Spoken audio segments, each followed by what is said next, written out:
We welcome you to Blues Game Day Live alongside Joe Vitale, Darren Pang here, and Blues at the morning skate. They've got the Calgary Flames tonight, 7 o'clock puck drop on KMOX. The 50,000-watt blowtorch over here with Joe and Curbs, and of course John Kelly, myself will have it on Fox Sports Midwest as well. Pre-game shows at 6:30 p.m. I'm getting fired up. A couple of days off. I don't know about you, but I get a little lonesome. I need some puck drop here. I'm with you. We both got fresh new haircuts. Fall's in the air. I feel like the tide's turning for the Blues here. We're going to get back to their winning ways tonight. About the haircut part. There's no way Curbs got a haircut. No way. Okay? Unless John Kelly got one. Yours is slick, though. It is. Yeah, she did a good job with me. She a little high up on the ears. Yeah, really? Than I like. No, but, I like it. But it'll work. It'll work for tonight. Well, listen, the last couple of days in practice, Mike Yeo, obviously after the last game again, from anything from shinny hockey to, not playing hard enough and not defending hard enough. And I will say this, I had a chance to go into NHL Network for a couple of nights. I mean, playing defense right now isn't something anybody wants to do. It's not just here with the St. Louis Blues. It's a hard thing to do this early in the year. You know that as much as anybody. But I would expect tonight against Calgary, a potentially very dangerous offensive hockey club, that the fundamentals will be back in play for the St. Louis Blues. Sure. I mean, certainly the Calgary Flames, they remind you a lot of the Chicago Blackhawks in a sense where they have a lot of skill. Yeah. They like to wind it up. They're not a really physical team. They're not a hard-nosed team, but you let some of those high-flying guys go early on, and they're going to continue to build. Look at Johnny Gaudreau and Monahan. These guys are just on fire right now. So if you don't take time and space away from these guys down low, it could be a long, long night. But certainly one of the things that the Blues need to address heading into tonight's game is their defensive zone. And while most teams are struggling with it, I promise you every coach is focusing on it because it's losing their hair.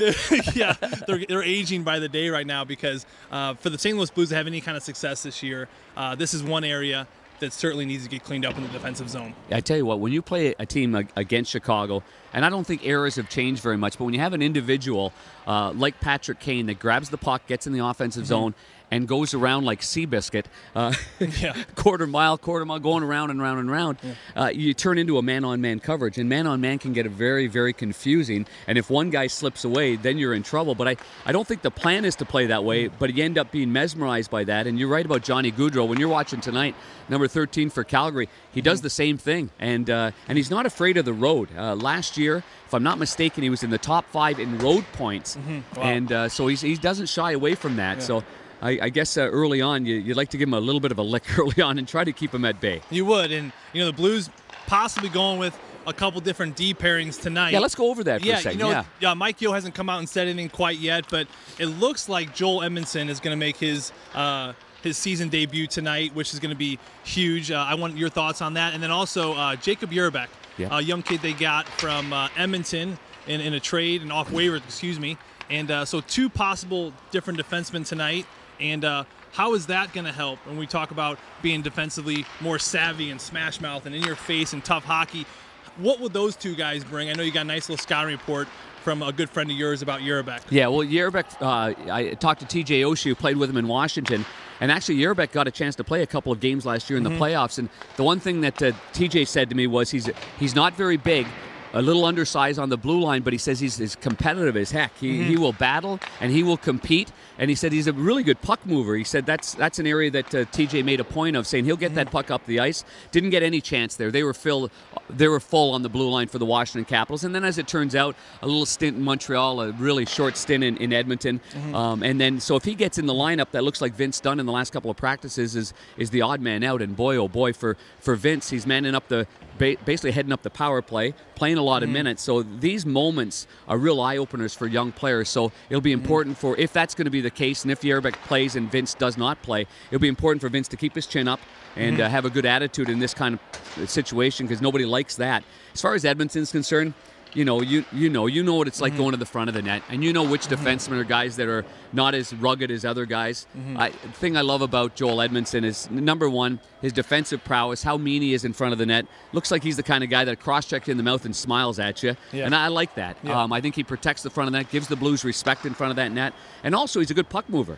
He's you know what, he slides in there. If you give him an opportunity to say, hey, go, he can go, because he can make a play, and I like his shot from the point too, Joel. I think it really I think Joey really gets him. He gets to the net all the time. It's a shot that doesn't get blocked. It's got some heat to it. It does. I think that old expression, sometimes you don't know what you have until it's gone. And I think missing number 6. That's a really good expression. You know what? You haven't heard that before? Yeah, I have. Yeah.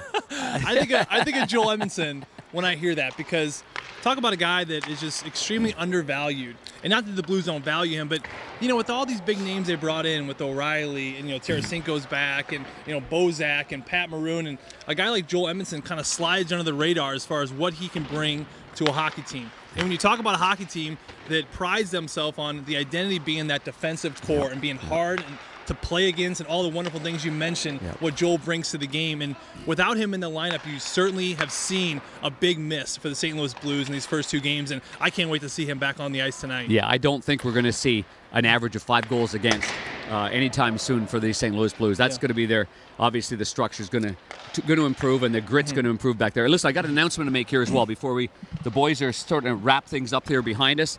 It's time to announce the grand prize winner, Joe, of the Blue Scavenger Hunt. I know you were part of that. Yes. Presented by the Diamond Family and STL Authentics. In the 2 weeks the Scavenger Hunt was running, Blues fans put up some pretty impressive numbers. See this? 4,565 fans signed up to play. More than 16,000 clues were answered, and artifacts were found 3,909 times. 348 fans were able to find all 10 artifacts hidden across St. Louis. I went up to the arch. I couldn't find anything up. No, I couldn't find anything up there. And now it's time to reveal the winner. This person will receive a pair of season tickets. Pair of season tickets? You know what? They should just sit beside me between the benches until I get you down there on the radio side. That's right. To protect me down there. So a pair of regular season tickets for this season, the 18-19 regular season. The winner is, drum roll please, Vicky Bozchek. Vicky Bozchek is the winner. Congrats, Vicky. The Blues will be in touch soon with more details on how to claim your prize. Vicky, don't wait any longer. Go get your tickets. Going to be a great game tonight, the Calgary Flames. Let's touch on one thing real quick before we go, because without further ado, we got to mention the Tkachuks. Yes. What a great night last night with Brady scoring his first 2 goals in his second game. Matthew scored his first goal in his 4th game. Pops, Big Walt, scored his first goal in his 5th game. Bingo. What a family. Brady, what a treasured family. He's leading the way because he was the highest draft pick. Highest draft pick. Scored in the first, scored in the soonest game, I guess how you express that. Yep. But he's off and running. The first goal, a sloppy one off the skate. Yep. But no denying him on the second one. Beautiful play, coming down the blue line and just rifling it right between the defender's legs and under the bar. And boy, what a huge future this young Tkachuk still has. So good, and so good. And it's always so great to see the Tkachuks around here and see Brady grow up from a guy that was smaller than me. That's right. He was that small? Yeah, he was that small. He was very tiny. That's small. Yeah. Anyway, congrats to them. We look forward to seeing Matthew here tonight. And Matthew playing up against his good buddy Robert Thomas. And Matthew obviously knows that Robert's a good kid and living at the Tkachuk family. Yep. We got a whole bunch of Tkachuk stuff going on right here. Oh, my God. And Matthew on fire as well. And Matthew on fire. We got to slow him down tonight. Sorry, Matthew. We got to slow you down. We do. Okay. We do. You guys have a great day, everybody. Don't forget Puck Drop at 7. Pre-game shows on both the radio and the TV side at 6:30. For Joe Vitale, I'm Darren Pang. Enjoy your day, everybody.